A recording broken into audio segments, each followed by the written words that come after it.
So here we are in our last session studying the book of Philippians. And I hope this has been as a good and exciting a study for you as it has been for me.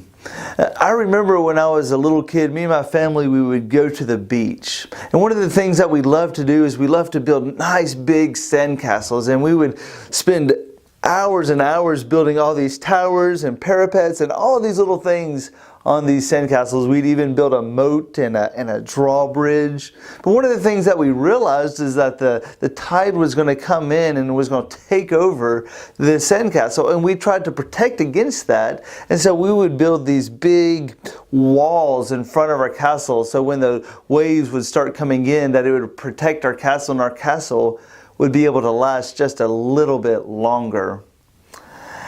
And I think that one of the things that we have to realize in life is that there are going to be waves in our lives, waves that come in and knock down parts of our lives. And no matter how hard we try, no matter what we do to protect against it, that we're going to have trials in our lives. And usually when we have trials in our lives, people have one of two responses. One response people have is they try to put walls up to protect against those trials. And they just think to themselves, well, if I can just become a little bit more richer and have a little bit more money, then maybe I'll have a big enough wall to protect against those trials. Other people think, I'll just fill my life with more and more fun stuff. And so that way it'll push and crowd out any trials that are trying to get in. But I think we all realize that that doesn't work, that no matter how big of walls that we put in, that those trials, those things that in our lives that cause us pain and suffering, they're still going to make their way in. And so getting money and trying to fill our life with just fun stuff isn't going to work. And I think the second thing people do is some people just give up. Woody Allen, he's a famous comedian and playwright and Hollywood star, and he said this about life. He said, "I firmly believe, and I don't say this as a criticism, that life is meaningless. The truth of the matter is, when you think of it, every 100 years there's a big flush, and everybody in the world is gone. And there's a new group of people, and that gets flushed, and there's a new group of people, and this goes on and on towards no particular end, no rhyme or reason." He says, when I look at life, I just see people dying, and we forget about them, and life is meaningless. And so I think the second thing people do is people just give up and say, well, it's going to happen. We just can't do anything about it. But as Christians, are these our only two responses? Is to look to the world to try to find happiness and build up barriers to try to keep trials out? Or do we just give up? I think maybe Philippians chapter 4 gives us a third way that we can go through life.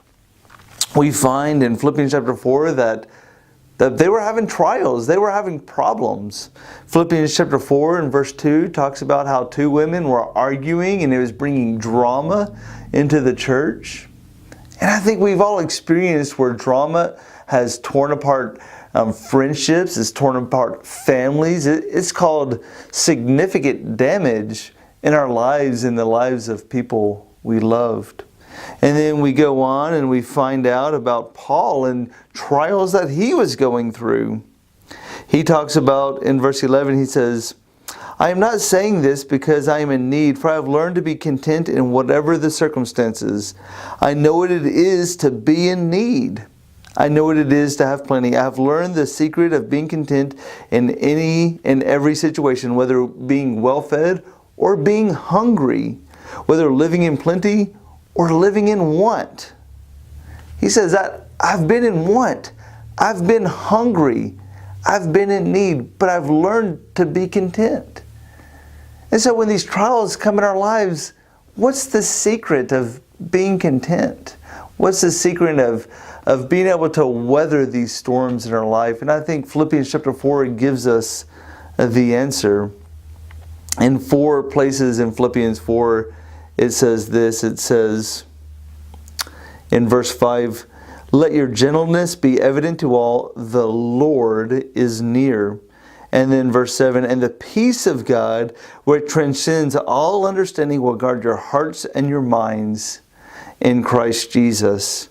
Going down to verse 9, whatever you have learned or received or heard from me or seen in me, put in practice, and the God of peace will be with you. And then maybe one of the most famous verses in verse 13, it says, and I can do all things through Christ who gives me strength. And this verse was written in the context of saying, I've been in hunger, I've been in pain, I've had want, I've been in need. He's saying, but Christ gives me strength during those situations and circumstances. God tells us that trials are going to come in our life. There's no getting around it. But He will be with us through those. We have to realize that trials have the opportunity to tear us down. But God gives us His peace and His presence during the midst of those trials.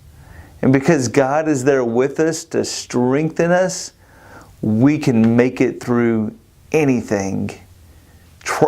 Trials have the opportunity to tear us down, but God gives us His peace and His presence during the midst of those trials to be able to make it through.